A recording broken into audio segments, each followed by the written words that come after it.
Okay, so applying the lower section of the harnessed Velcro. Again, this smaller strap here is for the ab plate. So this is a 4-inch section here. Go ahead and peel this back. And this is going to apply to the inside of the ab piece, just right in between here. Want to make sure that the inside is nice and clean.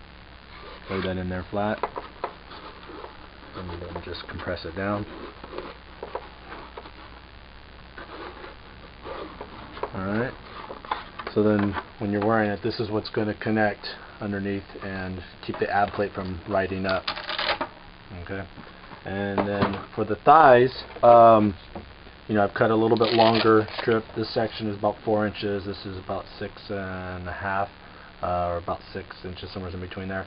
And what I recommend is actually suiting up and then figuring out approximately where this strap is going to be on the inside. And I would actually, lay it on the outside of your armor, making sure that this is meeting up with the cod and giving you the correct amount of space that you need, such as like this. So you know exactly where your thighs need to be on your body, knowing that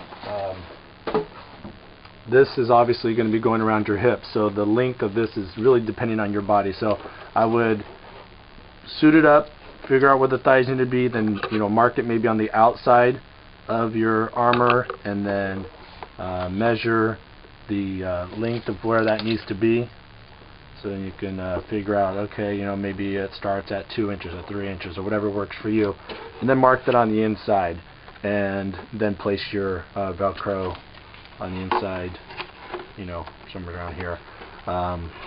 For each person, the placement of how the thighs fit on their body is going to be slightly different also.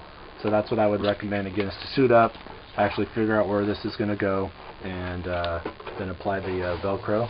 And I then personally, since this is a little bit longer and this is shorter, after I find that position where I know maybe it meets here on the Velcro or maybe it meets down here, I like to use a silver Sharpie and then mark the Velcro, so then I know exactly where I need this to be placed, so that my left thigh and my right thigh are even on my body, so that I have an indication to know that, okay, this is where this Velcro lines up, or it lines up here or here, someplace between there. And it just gives me that slight adjustment also, in just case you find when you walk you need it a little bit lower, or maybe it needs to be a little bit higher to give a little bit more movement to your lower legs or something. So that's pretty much it as far as the harness and how it attaches to the armor pieces. And there's a little bit more Velcro that needs to be applied to the chest area. So on the recessed area here, you're going to apply more Velcro so that this closes. And again, I would lay it in there, put it on, and then use the popsicle trick that I showed you, using like a popsicle or a tongue depressor to go back through and separate the Velcro so you can compress it completely to both sides. And you want to do that to both sides of the chest here. And I believe that concludes the Velcro.